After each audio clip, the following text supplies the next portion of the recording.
ప్రజలు ఏమనుకున్నారు? 100 రోజులు పోయి 400 రోజులైంది. సరే, మొదటి బడ్జెట్లో పెట్టలేదు, ఈ బడ్జెట్లోనైనా 6 గ్యారెంటీలను అమలు చేస్తారేమో, ఇంకా 420 సంగతి తర్వాత ఈ 6 అమలు చేస్తారేమో అని రాష్ట్ర ప్రజలు ఎంతో ఆశగా ఎదురు చూశారు. ఇలా మహాలక్ష్మి 2500 ఇస్తారేమో, బడ్జెట్లో పొందుపరుస్తారేమో అంటే ఆ మహాలక్ష్మి ఊసే లేదు. 2500 రూపాయల సంగతి దేవుడు కానీ 250 కోట్లతో అందాల పోటీలకు మాత్రం డబ్బులు పెట్టిండు రేవంత్ రెడ్డి. అందాల పోటీలకు 250 కోట్లు బడ్జెట్లో పెట్టిండు.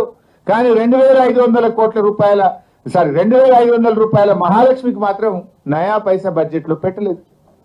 చేయూత 4000 పెన్షన్ ఇస్తారు అని ఆశ చెప్పారు.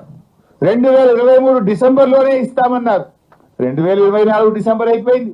2025 బడ్జెట్ కూడా వచ్చింది. ఈ బడ్జెట్లో కూడా లేదు. అంటే సగం పుణ్యకాలం అయిపోయింది వీళ్ళకి.